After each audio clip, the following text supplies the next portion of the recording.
Proof in the polls that the Republicans are ahead. Congressman Brad Sherman joins us now, and he's a Democrat from the San Fernando Valley. Sherman from Sherman Oaks, as he likes to say, right? So how do you react to that tweet?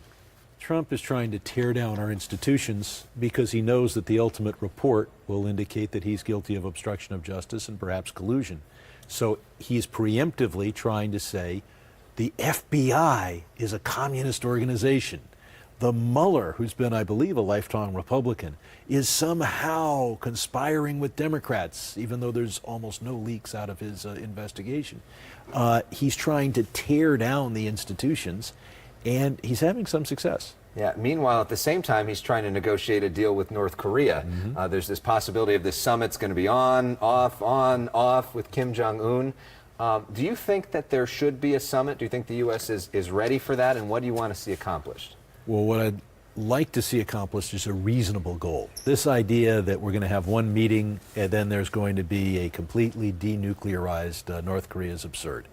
But if we can freeze, inspect, make sure that they're not developing any more fissile material, block any further developments of their missile program, then we're a lot safer than we would be otherwise.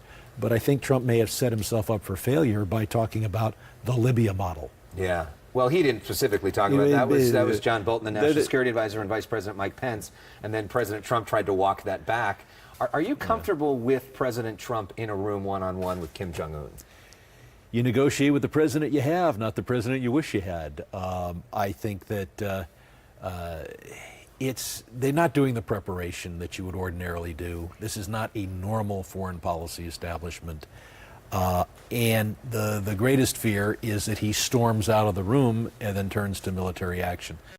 I don't think he'll do that because that would be so destructive. Okay, now let's talk a little bit about some of the politics. There's a debate going on within the Democratic Party about what to do about the impeachment question. You've introduced articles of impeachment on the House floor, but not all of your Democratic colleagues think that's a good idea. I recently spoke with Congressman Adam Schiff on our new political show called The Issue Is. This is what he had to say.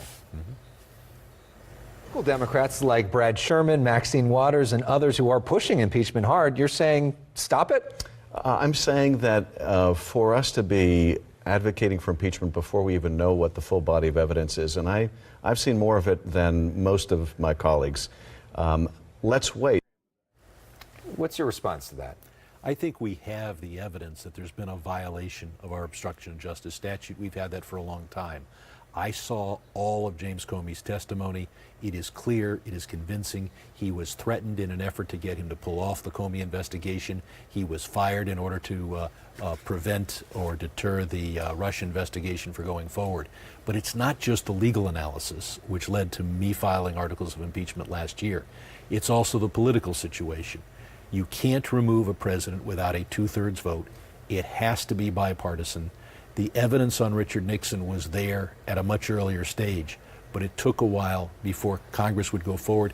And I think it would take a report by Mueller that surprises us, that goes beyond what we know, in order to convince Republicans. Because Schiff's argument is that the politics of this is not helpful, that essentially you're playing into President Trump's hands politically, and he will rally his base because they're afraid of impeachment. I filed articles of impeachment about a year ago, and I didn't do it for political reasons. I couldn't predict what political effect it would have. And the fact is the country is going to be talking about impeachment because we have a president who's obstructed justice. But that isn't our main message. Our main message is here's how we're going to improve the economy. Here's how we have a better system for raising wages and providing health care. And of course, we have a primary election on Tuesday. You're on the ballot, and a lot of competitive races in Orange County. Oh, yes, and we have this top two system that could prevent Democrats from even having a candidate on the ballot in a couple close races in Orange County. That's why we've united behind Gil Cisneros. We were united behind Harvey Ruda, because those are the candidates that can at least get first or second and have a chance to be on the ballot in November. Although a lot of the other Democrats running would dispute that. But it's interesting to see what's going to happen there. Thank you so much for coming in. So much going on, and we appreciate your perspective. Thank you for sharing your views here on Good Day LA. Thank you.